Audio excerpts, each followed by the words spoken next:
Hello and welcome back to War Sales Beta Patch 1.3.0. So obviously this is not the actual DLC, but this will be the patch that is coming out with War Sales itself, and indeed they pushed it to the beta version, beta branch, whatever you want to call it, so that we can actually test it out and see what it's, see what's going on with it. So anyway, we're going to go in here, we're going to see what we can do. Now, I so far have had pretty decent, pretty decent experiences with the AI. So far, the AI has been alright. There was one battle that I did in an off-screen, this little section of the previous episode, and I actually didn't have a particularly good time with the AI, so I'm not sure if it has been, so dramatically reworked, but from what I have experienced on screen, everything looks absolutely amazing, and the AI is doing remarkably well in comparison to, the previous version. And so I am, well, we're going to need to do more extensive testing, I suppose. I mean, I've only played a few hours of this, so it's probably a good idea to get a little bit more familiar, isn't it? Yes. Let me see if I can not die here. Oh, 92 damage. That's good enough, isn't it? No, apparently not. My thrown skill is absolutely terrible. Oh, that guy. What? You see that guy? He literally went flying. That's exactly the reason why I love throwing skill. That is exactly the reason why I love it. Because you can do crazy things like that, where you can literally force an opponent into just flying off their horse. Obviously, it's just a crazy interaction with the physics. Not actually realistic. Not actually realistic, but funny and hilarious and amazing. And I love seeing those kinds of things. It's absolutely great.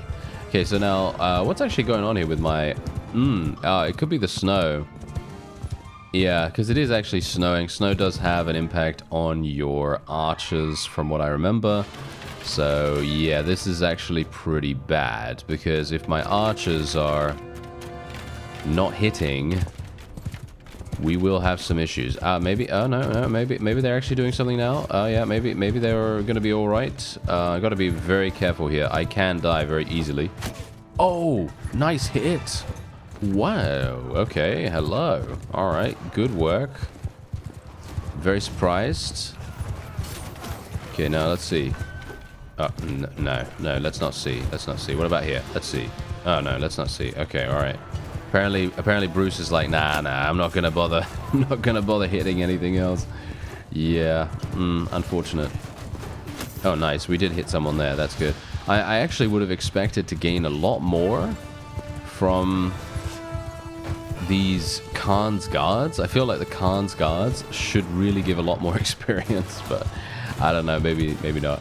Because I'm literally only getting, like, what, 2 points, 1 point for hitting with a thrown weapon with this thing, so I'm not entirely sure. I mean, in comparison, my two-handed skill, which is at 122, I mean, obviously, it's a different learning rate, I suppose, right? But yeah, we have, more focus points in two-handed, so I guess it kind of makes sense that we're going to be getting more experience for it, but surely it can't make that much of a difference, right? Maybe it does. Maybe it does. Anyway, let's tell these guys to charge in so we can actually finish off our opponents. And I will try to get to 125 and two-handed. Hopefully my archers will not kill this guy. There we go. We actually got him. Fantastic. And my riding skill is actually 171. I could potentially get more than that. It is very, very possible for us. Yeah, never mind. No, all the enemies died. Yes. 38 influence for us, 18 renown. I'm actually thinking of leaving the Southern Empire, by the way, just purely because if we leave the Southern Empire, it is very, very likely we will find a better mercenary deal, a better mercenary contract. And that's kind of what I'm looking for right now. But the problem with doing that, as you might expect, is we are not sure whether there are any other deals even going. It could be that there won't be any, and then we're going to have a problem. And of course, as you know, because this is the base game and we're not playing, any total conversion mod with a massive amount of really nice quality of life improvements, you can't send messages to people still in the base game. which is a little bit unfortunate. I mean, if I just search up someone right now, so for example, if I search up Regea, you can see here there's no option to send her a message in any way, shape, or form, which I have to admit I'm a little bit disappointed by. I think it would have been extremely cool if that had been added to the base game, because it is such a... I don't know. I mean, surely it makes sense, right? Surely it makes sense that you'd be able to do that in a realistic situation, you know, even if you have to make it a little bit, well, required that you know the person, or shall we say that you've met the person before, even if you have to do that kind of thing. Yeah, well, whatever. I guess, you know, people will just have to install a mod to be able to do that, which is obviously unfortunate for the console people. So that's not exactly great. Anyway, we did get to 125 and two-handed, so we're going to be going for Berserker because I usually have less than half of my hit points. Confidence is still absolutely terrible. I don't know. I feel like some of these, I don't know. I feel like perks in general need a rework.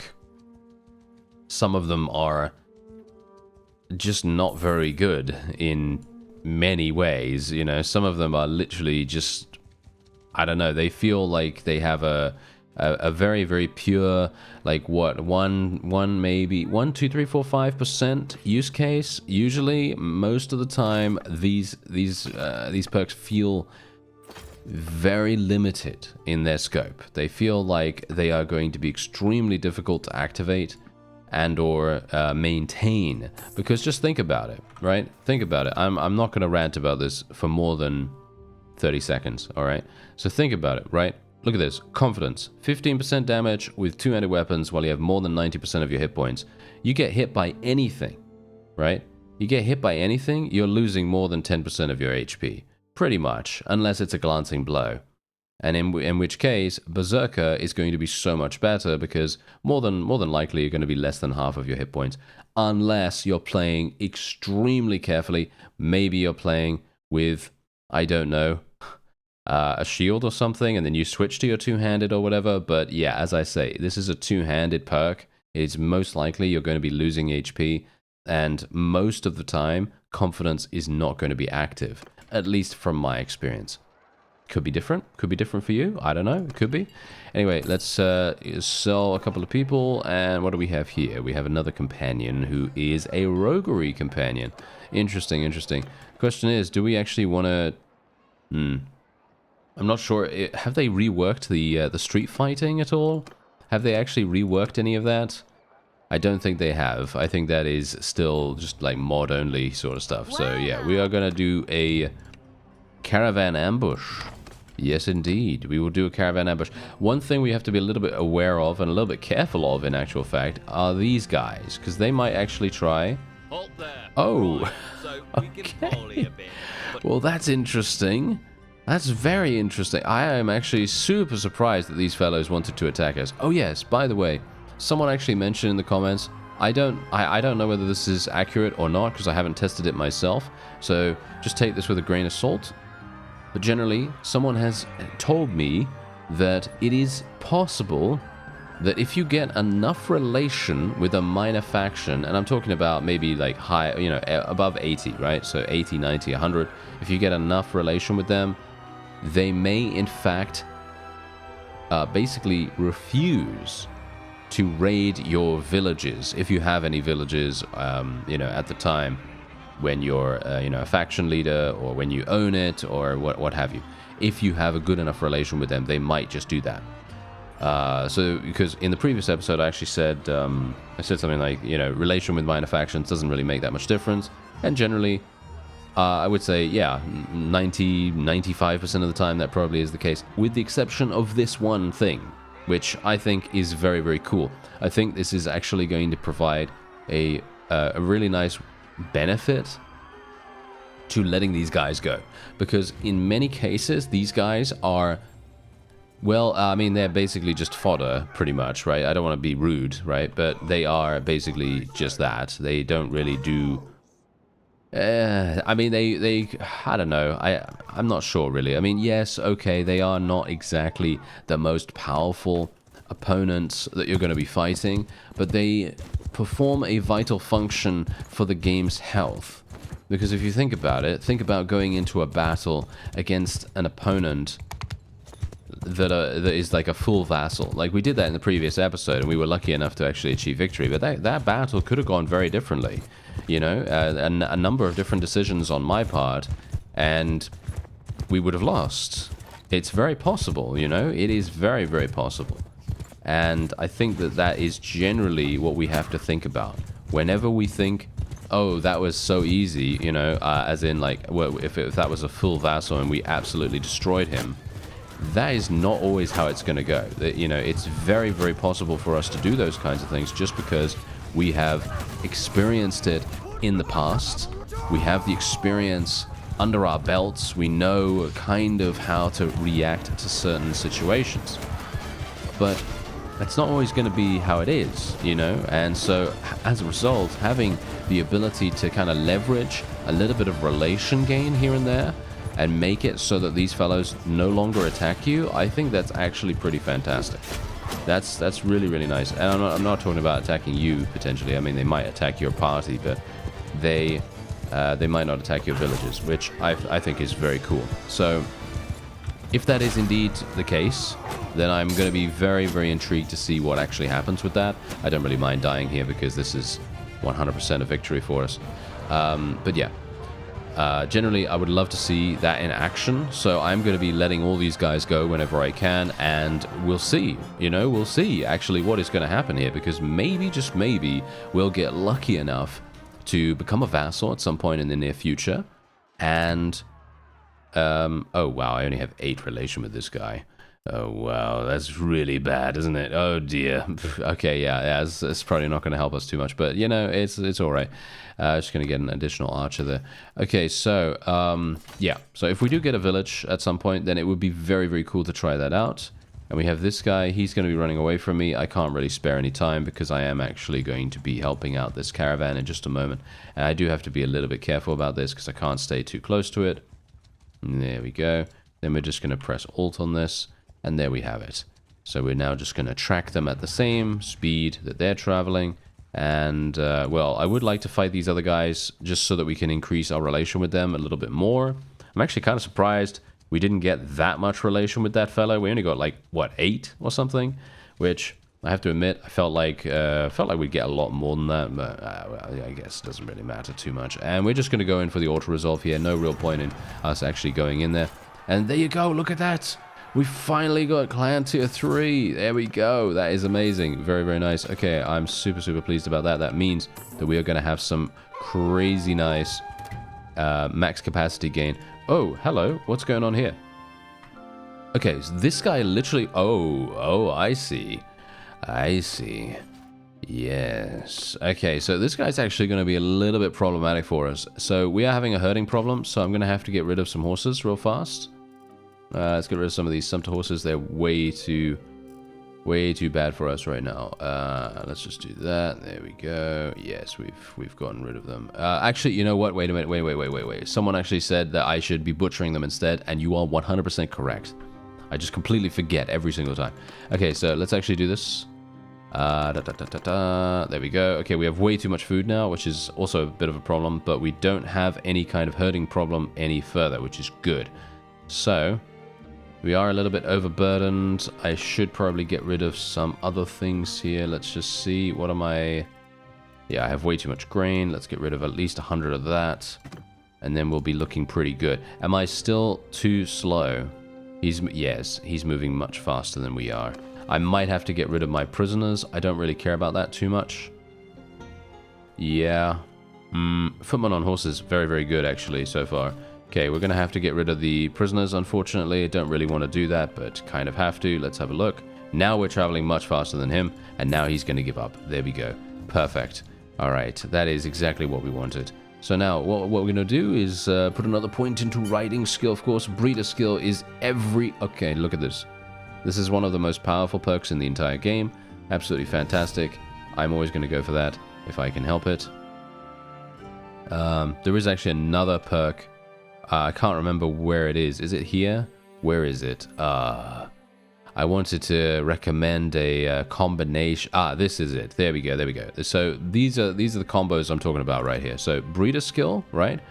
Breeder skill, which you get at 175 in writing, and then veterinarian at 125 in medicine. If you can get both of these perks, you are going to be making so much money in general just by running around randomly doing things just while you're doing basically nothing at all. Just while you're running around and you know, doing your standard stuff. That's the reason why I've generally said in the past, if you're going to be creating a trading based character, going for that perk combination is exceptionally good, because you are going to be breeding horses in your army as you run around the world map, and the horses are potentially going to be the ones that you have recovered from the battlefield. And you can even recover enemy mounts as well, as far as I'm aware.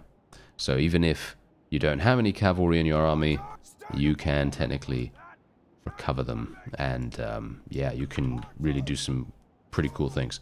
At least that's what I've experienced in the past. Maybe, I don't know, maybe it doesn't happen exactly that way, but generally it's fantastic. I mean, you've seen it happen basically before as well in previous series. Like, for example, in our most recent series, the Realm of Thrones series, we had some exceptionally expensive horses in our inventory, and we were just running around and randomly, and this was off screen I think at the time, so I didn't actually draw attention to it, but I gained 19 of these extremely expensive horses that I could sell for 100,000 gold. So just bear that in mind, right? So, you know, obviously this is a total conversion situation, so it's not going to be the same as the base game, at least as far as I'm aware. I don't think noble horses sell for as much as 100,000, but they are definitely going to be they're definitely, I mean, it's free, right? It's free money. Why would you say no to free money, right? So yeah, it's great. It's these are definitely some of the perks that I would say are very much worth it, and they don't need reworking in any way. As I've said, like, I do think that some perks need reworks, but I'm not that much of a grump that you actually need to rework everything. There isn't, you know, not everything needs a rework. It's only very specific perks that I think are just completely and utterly useless. And you know, just providing an alternative, that's kind of the point here, you know. That's kind of what I'm trying to draw attention to. An alternative that is actually somewhat viable. You don't actually want to have a situation in your perk trees where you have two perks and one perk is just so much better than the other one that you just go, oh yeah, well, this is obvious which one I'm going to go for. You know what I mean? And it's the same thing when you have both perks that are basically the most useless thing you've ever seen. You know what I mean? You never really want to have two perks that are terrible. You want it to be a good choice, as in, like, as in the player is thinking to themselves, whoa, okay, what am I going to take here? Because both of these are crazy good. You know what I mean? I'm talking about that kind of feeling. Because whenever I have that kind of feeling, I always go, oh yeah, that makes me want to play the game more. It makes me want to, you know, try out different builds. It makes me want to see what my experience is like with, you know, I don't know, sledges instead of the alternative in the medicine tree. You know, it's basically that. And I feel like having that player agency, you know, providing a choice, a much more, shall we say, rewarding choice, that is, in my opinion, the secret. That's really very, very good. Okay, so there we go. I will take the prisoners. I'm not going to take anything else. And, ooh, we got some new boots. There we go. Nice, nice, nice. Thanks very much. And we also have a new sword here. The question is, do I want to use it? No, not really. I like my sword having a bit more length, so I will do that. There isn't anything else here that I really want to go for. Yep, just going to take that all. And, oh, there we go. We finally got a random event. Nice, nice, nice. Okay, here we go. It was a hard-fought battle, and among your fallen is a young, good-natured Imperial legionary who kept his comrades' spirits up during hard times. Yeah, okay. So I'm going to say something real quick about the random events. I do think it would be nice if I'm not sure if that's really going. That's not really going to work, though, is it? You see, that this is the thing. Okay. Let me just explain my thought process real quick, just before I continue with reading this, because the thing is, when it says a young, good-natured Imperial legionary, it kind of, I don't know if it ruins the immersion. Does it ruin the immersion for you to hear the very specific title of the troop in question? I'm not sure, because you could just take away Imperial Legionary and you could insert anything in that. So for example, you could have, let's say you're running a bandit army, right? Let's say you're running a bandit army and you get this event, and it goes, and among your fallen is a young, good-natured looter who kept his comrades' spirits up during hard times. A young, good-natured looter, a young, good-natured mountain bandit, sea raider, etc., etc., etc. You know what I mean? So, yeah, well, whatever. It doesn't matter, really, I guess. Your men's faces are grim as they go out to collect the wounded of both sides. You can tell that, if they have their way, not many injured enemies will be brought back to your camp still alive as prisoners. Ooh, alright. Oh, this is very interesting. Okay, so, demand that your men respect the customs of war and tend to those who gave quarter. Remind your men that war is war. The Imperial Legionary knew the risks. Exactly, once again, the Imperial Legionary knew the risks. I mean, I don't know. It feels a little bit impersonal. That's what I'm talking about right here. It feels a bit impersonal because among your fallen is a young, good-natured Imperial Legionary who kept his comrades' spirits up. In my opinion, this would be so much better if the Legionary in this case was named. They should just give him a name of some kind, random name, whatever. Basically, just give him some name, just so that you have a little bit of extra connection to that guy. Even though, no offense, obviously you have no idea who this fellow was. You don't know who he is at all. Could be any random person out on the street, which is obviously not very good, but that's just it's the nature of the game. Anyway, point is, it would be cool if there was a name here. I think that would probably make a little bit more of a connection, but obviously, as I said, I don't know whether it really matters. Do you care about that? I don't know. Anyway, so the options are decrease morale by 15, which is actually a pretty significant morale drop, which I very much like. I am a big fan of big impacts and things like that. Then we have decrease morale by 5. Decrease morale by 5 is always funny. And then we have tell your men that they can avenge their comrade as they see fit. Any increased reputation for being cruel, increase morale by 10, lose 3 prisoners. Lose 3 prisoners. I find that quite funny as well. Alright, so what we're going to do is we're just going to do the middle one, because this just decreases morale by 5 and increases our reputation for being generous and calculating. We do have this, which is generally, well, this is generally better. You know what? Let's do this. Just because I never really like doing middle of the road stuff. Middle of the road stuff is always a little bit boring. So I'm going to go with the decrease of morale by 15, even though it's really not going to make a huge difference to us in pretty much any way. Because, I mean, look at my look at my morale right now. It's literally 88. It's absolutely fantastic. It's doing great. So we really don't have to worry about that at all. But there's always those moments where you kind of think, oh yeah, should I actually do that? Do I want to keep my stats up? Do I want to make sure that I'm moving around as fast as I possibly can, my healing rate is as quick as possible, and so on and so forth? Because obviously there are certain perks that are related to your morale, and sometimes you want to try to keep your morale as high as possible. There is something in the medicine tree specifically. I obviously don't have this at the moment, but there is something, let me see if I can actually find it right now. There it is. Yep, there it is. Best medicine, 15% increased healing rate while party morale is above 70. I think there's also something in the scouting tree as well that makes you move faster if you have higher morale or something like that. Not sure if it's scouting or something else, but hello. Do you want to fight me? Ah, yes. I think you don't. You're going to go into that castle, aren't you? Oh, no, you didn't. Oh, wow. That's very... Oh. Never mind. They did go into that castle. Okay, that's actually quite funny. Ooh, do you want to fight? Do you want to fight? Come on, come on, come on, come on. Yes, yes, yes, yes. Both of them. Come on. Yes. There we go. We have both of them.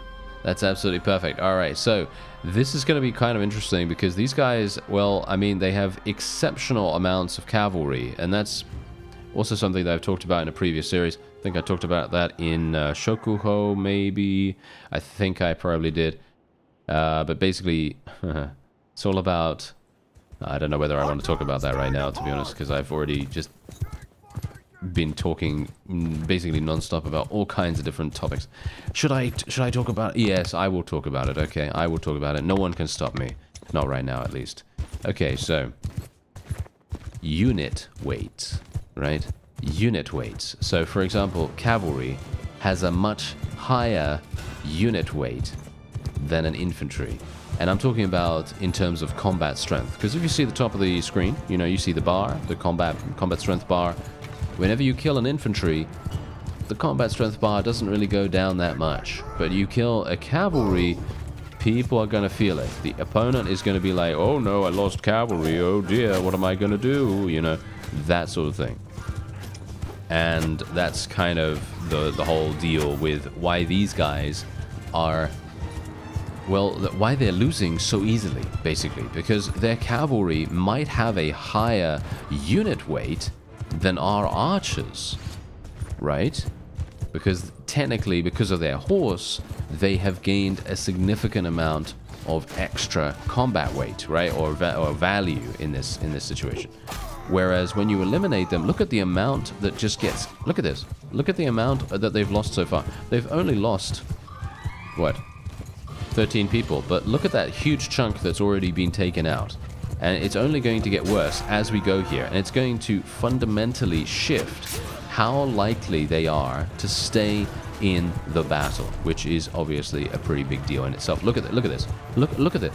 50% of their combat strength is gone, and all of their forces, all of the ones that are mounted, have been eliminated so far. I don't think anyone that's been well, there are obviously some infantry that are now coming in, but the fact is, it is so much more impactful to everyone's morale, to everyone's combat strength, whenever they have primarily a cavalry-based army. And it's exactly the same when you're fighting against the Crusade, for example, or when you yourself, maybe you decided that you wanted to go for a cavalry-based army, and you know, you went in against a guy, and you know, he ended up winning because your cavalry were, you know, just killed really, really easily because of some reason or another. You know, it doesn't need to, you know, it doesn't need to be a particular, you know, big effort or anything like that to eliminate cavalry. But yeah, there are any number of things that can happen that causes that to occur. And I just wanted to talk about that because obviously this is the reason why we're winning this. It's not because I have, you know, well, basically why it is because the AI is believing that they have much more of a chance of being able to achieve victory because their unit weights are higher, you see, because their combat strength is higher because they have more cavalry. If they had less cavalry, they would never ever decide to attack us here. At least that's the theory that I have, at least. Now I have exactly 1,000 food, and we've just taken some prisoners. I'm actually not going to be taking anything from the troops here either, and we're just going to have a look. Is there anything here that we want? No. We will take it all, but we're most likely just going to be selling it anyway. And now you can see, look at my charm skill right now. My charm skill is actually looking really, really nice. And what we're going to do is we are going to take Firebrand. Now, Firebrand is a bit of a cool perk, mostly because if you initiate your kingdom decisions, which generally you're always probably going to be doing most of the time, If you want to push forward something in your own faction, I mean, you know, if you have your own faction, you can probably just do it anyway. You can probably just force it through, but obviously you want to try to reduce the influence cost as much as possible, especially when your kingdom is in its infancy. However, if you are a vassal and you want to try to push forward some policies and you're, well, not very sure whether they're going to go through, then this can reduce your influence cost. However, what I'm mostly very much wanting from Firebrand is the secondary effect, which is the +1 recruitment slot from rural notables. And you know what rural notables means, right? That means I can get more noble troops in comparison to if I were to go to a town. If I went to a town, I'd be getting only peasants. So it's very, very nice for us to do that. So we'll take that. Then we'll go for decisive battle, +5% damage in plains, steppes, and deserts when your troops are sent to confront the enemy. The other one is for snowy and forest terrain. Do I actually want to do that? We're mostly fighting in snow at the moment. But that doesn't mean that that's always going to be the case. You see, that's the problem. We are having a very high potential to go somewhere else. You know what? I will take decisive battle just because I'm probably not going to be speccing a huge amount in tactics as it is anyway. So I'm just going to, you know, I'm just going to leave it how it is. Okay, so we have to be a little bit careful here because I could potentially be attacked by this fellow and he has 42 heavy lancers. Yeah, we might... the question is, I need to check something real fast. Heavy lancer. Let's see. He has a shield. Okay, they do have shields. Yeah, that's a bit of a problem then. Okay, so let me just see something real fast. Why am I moving so slowly? Oh, I have herding problems. Okay, I apparently have herding problems again for some reason. I don't know why that is. It's probably the sumpter horses, I suppose. I have way too much food, by the way. I should probably have sold more, shouldn't I? Yeah. Okay, so we're having some herding problems. Let's see, I need to get rid of some food as well. It's probably because I looted a bunch. Yes, yes, as you can see right here, I did loot quite a bit. So let's get rid of this. How am I herding doing? No, herding's not going so well. Let's just get rid of a couple more. Yeah, we're way over encumbered as well, which is really bad. Okay, let's just get rid of some of these. Yeah, there we go. That's gonna have to be it. Yeah, I think that's good enough. Isn't that good enough? What about my prisoners? Prisoners, 0.27. This guy is moving it. Yeah, no, we are going to be fine. Yeah, that's absolutely fine. Funnily enough, if I still had, or shall we say, if the disorganized state was still like a thing, because apparently it's not. I'm not entirely sure. That must be a bug, like I said before. That must be a bug. Otherwise, I'm not entirely sure what's going on with it. But generally, if the disorganized state was still active, I probably would have... well, I probably would have died there. Maybe. I mean, I definitely would have got into some kind of battle, but not sure if it really would have made a huge difference to us. We probably would have been absolutely fine, but the thing is, heavy lancers, I'm a little bit worried about dealing with those, you know? Heavy lancers can probably teach us a really, really harsh lesson. So we might want to be a bit careful on that. Let's just sell some of our food here, because I am currently running around with 141 days. Oh, I didn't even know I had that much. I thought I was, you know, being a little bit careful in terms of food, but no. Apparently we are swimming in it. All right, we don't really need to worry about that too much then. I know your name. I hear you defeated my ally, Ullman, in battle. Yes, I'm not entirely sure what's going on with the capital M there, but yes, I'm sure I'm sure there's a good reason. I'm sure there's a good reason for it. Anyway, so let's take a look at this guy, because he has 25 heavy lancers. This actually was very much me wanting to fight this guy on purpose. I know, usually, usually it's like, oh no, this guy attacked me and I have no idea what to do now. No. It wasn't anything like that. It was very much on purpose, because I want to see how heavy lancers are actually going to respond to how we hold position here, because I want to see if we are actually going to have problems with them, and if we do have problems with them, then we know that me not fighting that previous guy was the right decision. So at least let's just try and see if that's the case. Ooh, nice. That was a pretty nice hit. Nice. Can we get some more? Yes.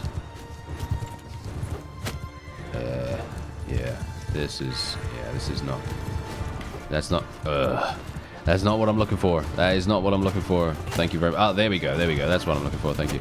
Oh, nice. That was some good hits right there. Okay, well, we've run out of that. Ugh. Okay, well, these guys are taking a couple of casualties. Gonna actually tell my people to hold fire for the moment. Let's see what's happening here. Anything? Yep, there they come. Alright, now let's tell them to fire at will. Hopefully, they will be able to... hopefully they're gonna attack me a little bit. Yeah, maybe. Just a small amount. Unfortunately, these guys are going to be quite dangerous. We should be okay. Let's tell my cavalry to charge in as well. I mean, generally, we do have an insane number of very, very high tier archers. So it is highly, highly likely we're going to be okay. But we have to be still very, very careful about it because you never know. I mean, the Crusade, as I say, they are very much known for cavalry. And if you can stop their cavalry from being effective, well, I mean... Yeah, that's pretty much game over for them, isn't it? But, you know, the thing is, what I mostly think that they will be amazing on, which they don't have, are horse archers. Their horse archers are obviously extremely deadly and very, very dangerous to deal with. When they have a good amount of the higher tier ones, that is. But... the heavy lancers, not so much. The heavy lancers are a little bit less dangerous, and, well, that's the reason why I was a bit dubious, because they can be good, especially when it comes to being against archers. Because archers, obviously, they're obviously hard countered by cavalry, but in this case, clearly not. In this case, they pretty much just decided to give up the ghost relatively fast here, so yeah, that does seem to be game over for them. And look at that, another 38 influence, 18 renown, very, very nice indeed. We did end up losing one elite cataphract and one sergeant, but that's really not a big deal. That is absolutely fine, don't have a problem with that whatsoever. Okay, so we are actually going to continue letting people go. It's a little bit strange to do that. I'm actually not entirely sure if that still provides us with merciful reputation or anything like that. I don't know whether it still does that, or whether the random events that happen are the only way that you can gain that reputation any further. It might be the case that that is it, but I guess we'll see, right? I guess we'll see. You know, in due time, we will see the results of our labors, as it were. And what I would like to try out, I'm not entirely sure. Let's go to Amprila. But what I would like to try out is, I'd like to see how much these noble mounts are actually going to sell for, because we do have quite a few of them so far. Obviously, bear in mind, if we want, you know, breeder skill to actually do its thing, then we're more than likely not going to sell too many of them, if any of them. Ah, hello, we might have a problem here. Yeah, okay, no, they're actually just ignoring me for the moment. Okay, got to be a little bit careful of those, though, you know. We don't really want to fight something that is, you know, over double our size, if we can help it. At least, I think so. I don't know whether we would still have an opportunity to achieve victory there. It might be the case, but I'm not sure if I really want to try that right now, you know. It's a bit, I don't know, a little bit up in the air. Anyway, let's take a look and actually see how much it's actually going to sell for. Yeah, as you can see, look at this. Only 3,000. Only 3,000 to sell a noble mount. That could be because... no, they actually don't even have any... They don't really have any here, but yeah. As I said, it depends on what you're playing. If you're playing the base game, then noble mounts probably not going to be... I mean, yeah, 3,000 is obviously a very significant amount. If you can get, like, I don't know, 10 of these, 20 of these, and you don't really have that much cash, then this is a great way of getting it, of course. But I would definitely say that if you can find a town that has basically a shortage, you know, you want to find someone that basically has no mounts whatsoever. You know, Vlandian territory most of the time, I suppose, is probably going to be the best for that. But yeah, you're generally going to have a much better time going there and seeing what you can do with that before you, you know, sell them on somewhere random. Anyway, so let's take a look and actually see what's going on here, because obviously the Southern Empire, they are at war against the Khuzait, which is very, very nice. Let's see if anyone else is at war with anyone. Okay, so we have the Northern Empire is at war against the Khuzait. Okay, so are you thinking what I'm thinking? Oh yeah, I think you are. Okay, so what we're going to do is we're going to go over back into Khuzait territory, and I'm going to do a little bit of a... yeah, it's a little bit of a funny thing right now. I'm not sure if this is going to actually work, but we're going to give it a go. Let's see if we can find someone that we can actually speak to. Alright, so what we're going to do is, despite the fact that we still have some influence here, and it is going to be converted into, you know, dinars, we're not actually going to care about that. Okay, we're going to be leaving our mercenary contract with the Southern Empire, and I want to speak to this guy if I can, because I want to become a mercenary for the Khuzait. And I'm pretty sure... Yes.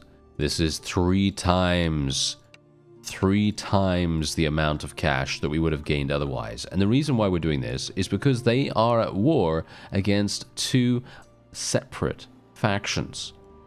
And that is obviously a problem for them. And that's the reason why they want to get mercenaries. Oh yes, that's the reason why they want to get many, many mercenaries to help them out. And, well, who am I to say no, eh? Who am I to say no? So here I am. I'm helping them out. So let's see what we can do here. We probably want to go for... I'm not entirely sure why riding skill is so extremely easy to level up in comparison to, you know, other things like roguery, two-handed, medicine, you know, stuff like that. Always takes a huge amount of time for some reason. Anyway, let's get some more points in charm skill, because we are probably going to be letting a bunch of people go soon. Yes, we probably will at least. So let's make our way around here. What's actually going on? Why is... What is... Look at this. You see this? You see this area right here? This is unclickable. This is unclickable. And is this water? It doesn't look like it. It doesn't look like water. Is that supposed to be water? Is that supposed to have water in it? I'm assuming it's supposed to have water in it, but for some reason it doesn't show up. I'm not entirely sure. It might be a... I don't know, slight map change or whatever. I'm not sure why there would be a map change, because this is not war sales yet, but yeah, I guess. I don't know. Anyway, well, I guess we'll see. Ah, no, they've now made peace. No, that's okay, though. That's okay, don't worry. They've made peace with the Northern Empire, but that's all right, because we're still at war against our old allies, the Southern Empire, so I will still be able to get some pretty nice cash incoming.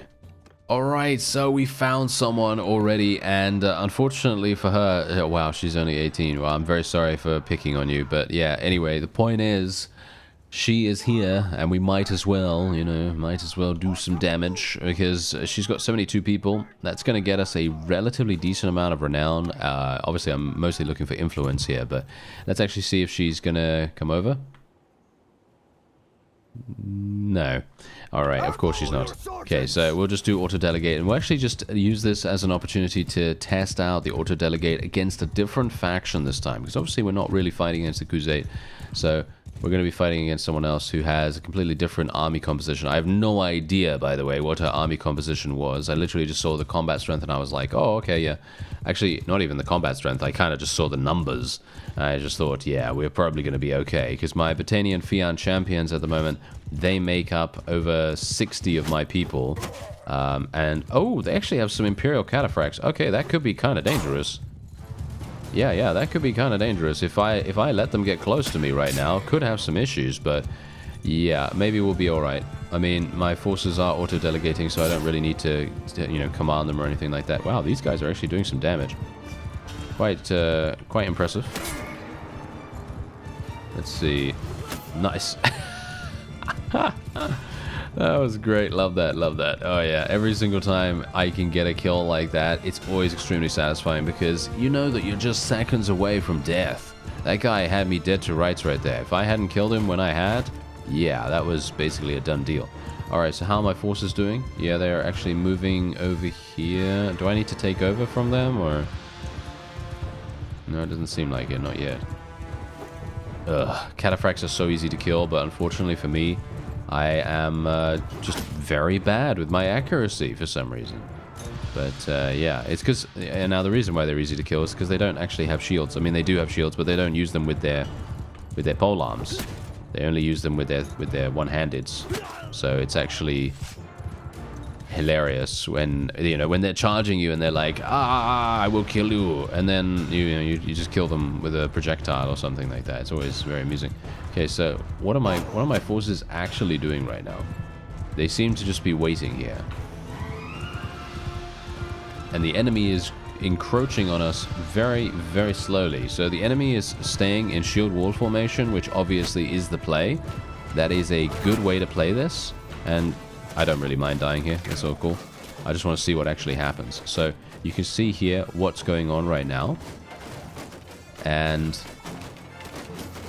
my forces are playing this extremely weirdly. They are skirmishing, but I think you know what I'd do right now? I'd send my infantry in. There we go. Okay. Oh, look, there we go. There's the infantry. They're actually going in. Okay, very good. I am very pleased to actually see that for once. Can my archers actually start firing, though? Can my archers actually start firing, or are they just going to let my infantry die? Yeah, this is when the AI is being stupid, as you can see. They literally, all they needed to do, all the archers needed to do was fire much, much earlier, or stand there, grab. Look at what they're doing right now. Look at this. This is making me angry now. Look at this. This is terrible. This is very bad. Oh dear. Look at this. Wow. Okay. Yeah, I'm actually kind of disappointed by that, because I thought to myself that the AI was doing so much better in previous episodes, and generally they've shown themselves to be much more competent. But in this case, I'm not entirely sure why they would be so scared of getting close to the opponent. I mean, yeah, I understand what skirmishing is. I understand why they would want to do that. However, in this situation, just evaluate what's going on here. Look at this. Why are they moving back from 4 people? There's 4 people. These 4 people must be the most fearless people in the entire world, because they're charging 68 enemies. Yeah, I don't know. From my perspective, I feel like that was extremely bad tactically, and they have actually made us lose so many more people than we otherwise would have if they had just fired. If they had just fired right there, it would have been so easy. But I wanted to give it a go, right? I wanted to give it a go, so it is on me, you know, it is on me that's what's going on here. And I am literally just going to let her go. You know, there is no reason for me to take her prisoner or anything like that. And I'm actually not going to take all of them. I am just going to be taking tier 4s. I feel like we are going to slow ourselves down too dramatically if we actually take too many more. So we're going to go like that. And we're just going to continue trying to pick on people in and around this area here, because this is where most people are going to come through if they want to try and reinforce Sicanus' army. Because Sicanus is the guy that is currently trying to besiege Siratos Castle, as you can see over there. So that's obviously the main deal. Now we do have another fellow over here. Did I level up? Yes, we got 200 in writing skill. Very nice. So what we will do is we will get 20% increased battle morale penalty to enemies with mounted melee kills, which I am mostly going to be getting almost all the time, I suppose. And yeah, that's going to obviously really, really help us out to try and force the opponent into some kind of retreat. Anyway, that is going to be it for this episode. I thank you very much for watching, and I'll see you next time.